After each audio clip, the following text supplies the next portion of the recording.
Hello beautiful people of the internet, how are you doing today? My name is Jackie and welcome back to my YouTube channel. In today's video, I am going to discuss 5 books I personally would like to see adapted for film or TV. I would love to hear from you in the comment section about if you agree with any of my choices and what other books or book series you would like to see hit the big or small screen.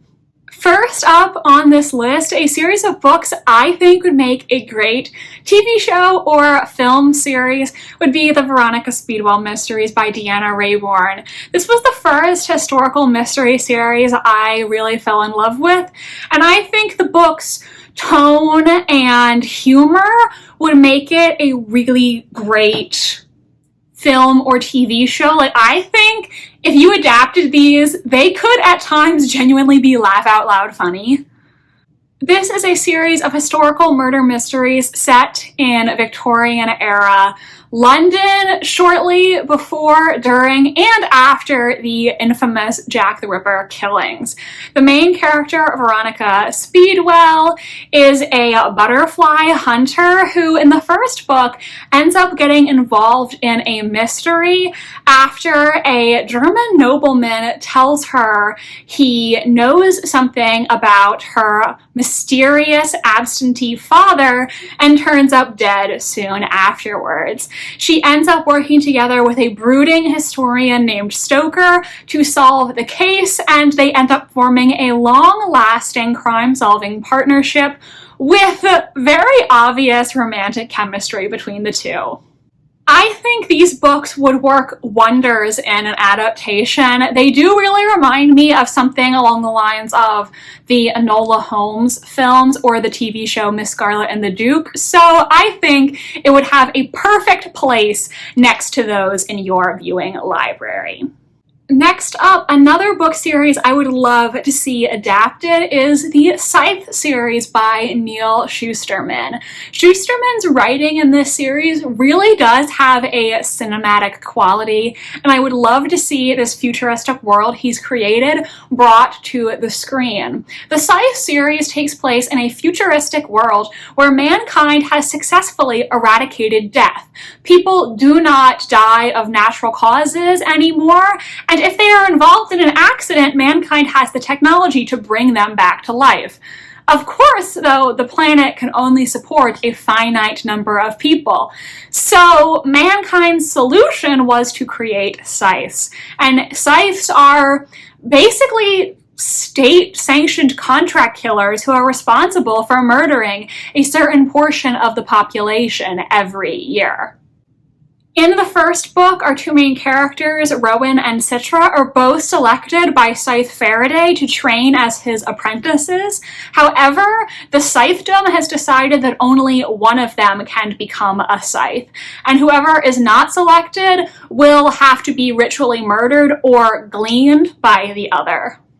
I always say on my channel that I don't really like young adult fiction anymore. It's just not for me. But Scythe was a young adult trilogy that I still thoroughly enjoyed.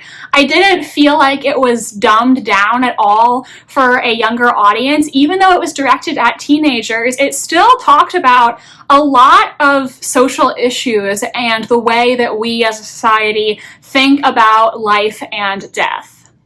These books had many shocking plot twists, surprising character deaths, and moments that legitimately brought tears to my eyes, which is no easy feat. I personally do not cry reading books all that often, but this one did have me reaching for the tissues on a couple of occasions. I would love to see the Scythe books adapted. I think it would be so cool to see how filmmakers or television producers would try to bring the world to life. I think this really could be potentially a blockbuster series, sort of like a new Hunger Games. Number 3 on this list, I have another book that made me cry, and I would love to see this book made into a movie so I could go see the movie and cry again. I'm talking about 1,000 Splendid Suns by Khaled Hosseini. I guess this book is technically historical fiction. It sort of straddles the line between historical fiction and contemporary because it takes place in the near past. One of our main characters in this book is Layla, who at 15 is forced to marry the much older Rashid. Rashid was already married to Miriam, and he is now taking a second wife because he and Miriam have not been able to have any living children. Though both women are deeply unhappy with their domineering and abusive husband, they do end up finding solace in each other and forging a truly beautiful relationship, which will have to see them through the Taliban's takeover of Afghanistan.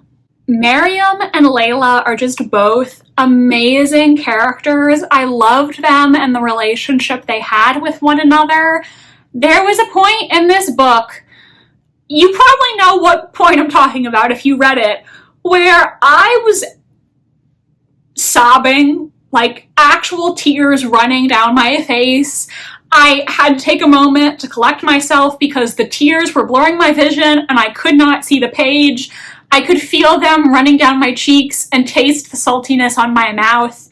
Like I said, I don't cry at books all that often, but this book reduced me into a puddle. I was an emotional mess because that's just how powerful the writing was, how strongly I felt about the characters. I want this to be made into a blockbuster film that I can go see and just sit there crying in the movie theater. I would like to see it. Now, on a lighter note, the fourth book I would like to see adapted is The Daughter of Time by Josephine. This is a classic mystery from the golden age of mysteries and one of the Inspector Grant novels. In this book, Inspector Grant is currently injured, and while he is healing, he obviously can't go around London solving crimes. So a friend of his brings him a selection of historical mysteries he can try to dig into while he recuperates. Inspector Grant then ends up looking into the infamous disappearances of the two princes in the tower. Did their uncle and accused killer, Richard III, actually do it? I will confess, I am a bit of a Richard III apologist. I know he definitely was far from perfect, but I just find him a very interesting historical figure, and I don't think it's entirely fair how he was so maligned for centuries. You know, history is written by the victors, and had the Battle of Bosworth turned out differently, history would have an entirely different view of Richard III and his reign. In addition to that, I just really thought that this book was so interesting, you know? I've read a lot of Agatha Christie books and murder mysteries, but I've never read one where the detective is confined to his bed trying to solve a centuries-old cold case. It sounds like it should be kind of boring, but in my opinion, it was not. I would love to see this book become a mini-series. I think it would be perfect for something like the BBC or PBS. I could just picture myself sitting on my couch to watch this as part of the Masterpiece Mystery lineup.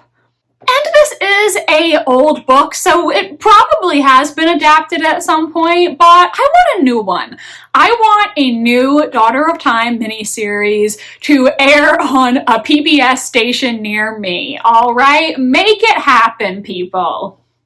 And finally, the fifth book I would like to see adapted is actually one that has been optioned by none other than Steven Spielberg's production company. So I really hope that everything goes according to plan and I will be able to get to see an adaptation of this on the big screen. The book I'm talking about is The Thursday Murder Club, which is the first in a series by Richard Osman. This first book is just so charming. Basically, we follow a group of retirees at a British retirement village. Every Thursday, they get together to talk about unsolved murder cases. So when somebody actually does turn up dead at the retirement village, these elderly true crime aficionados decide, hey, let's solve a murder in real life. This book is just an utter delight. Even though it's talking about crime, it, makes you smile at the same time. And the characters are very charming, sort of like Veronica Speedwell. I think there are lines in this book that, were witty and they made me smile while I was reading them. But I think if you got an actor to actually deliver the lines on the screen, they could go from, oh, that's cute, to like genuinely really funny with a person to actually, act them out and add something to them. So I just really think this would be such a fun film that could be really adorable, really charming, and really funny. I do hope that it ends up getting made because I know I personally would want to go see it. So everyone, those are 5 books or book series that I personally would like to see adapted. Are there any amazing books that would make amazing adaptations that I didn't mention in this video? Let me know your thoughts down below. If you would like to see me make a follow-up to this video, let me know that as well. And if you're still here but just not sure what to comment, why don't you leave a camera emoji down below? Thank you so much for watching this video. Make sure to give it a big thumbs up if you enjoyed. It really helps my channel. And subscribe if you'd like to see more from me. I post new videos every Wednesday and Sunday. My social media links are in the description if you'd like to follow me on Tumblr, Instagram, or be my friend on Goodreads. Thank you so much for watching, and I hope you have a thrilling rest of your day. Bye, and I'll see you next time.